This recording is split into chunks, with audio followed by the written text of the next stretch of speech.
एक्सियम-4 मोहिमेअंतर्गत तब्बल 28 तासांच्या प्रवासानंतर भारतीय अंतराळवीर शुभांशु शुक्लासह 4 अंतराळवीर आंतरराष्ट्रीय अंतराळ स्थानकावर पोहोचले।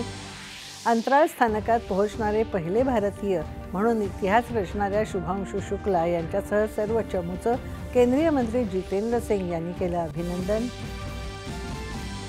भारत कोणत्याही प्रकारचा दहशतवाद खपवून घेणार नाही, दहशतवादाची केंद्र नेस्तनाबूत करण्यासाठी भारत मागे पुढे पाहणार नाही, संरक्षण मंत्र्यांनी पाकिस्तानला सुनावले खडे बोल।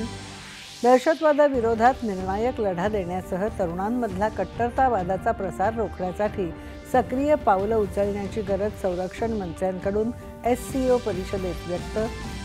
पहलगाम दहशतवादी हल्ल्याचा उल्लेख न करता पाकिस्तानातील घटनांचा सोयीने उल्लेख केल्याने भारताने शांघाय सहकार्य संघटनेच्या संयुक्त घोषणापत्रावर स्वाक्षरी करायला दिला नकार। संयुक्त राष्ट्र सुरक्षा परिषदेत पाकिस्तानचा दुष्ट अजेंडा भारताने जोरकसपणे फेटाळला। मानवी हक्क उल्लंघन आणि दहशतवादापासून लक्ष विचलित करण्याचा पाकिस्तानचा प्रयत्न केला उघड। विकसित भारताचं ध्येय साध्य करताना अंमली पदार्थ मुक्त भारताचा संकल्प साकार करण्यासाठी व्यापार लोकसहभाग आवश्यक, पंतप्रधानांचं आवाहन।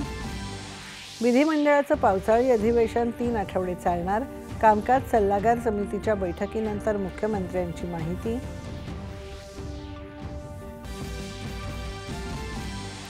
राजकीय व्यवस्थेच्या सुधारणा कार्यक्रमाअंतर्गत 6 वर्षांपासून निष्क्रिय असलेल्या 345 राजकीय पक्षांची नोंदणी रद्द करण्याची प्रक्रिया निवडणूक आयोगाने केली सुरू।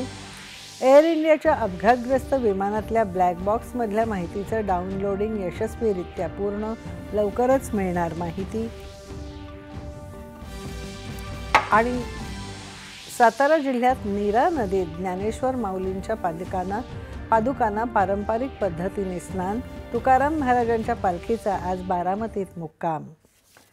नमस्कार, सातच्या बातमीपत्रात मी स्नेहा आघारकर आपलं स्वागत करते। पाहूया बातम्या विस्ताराने।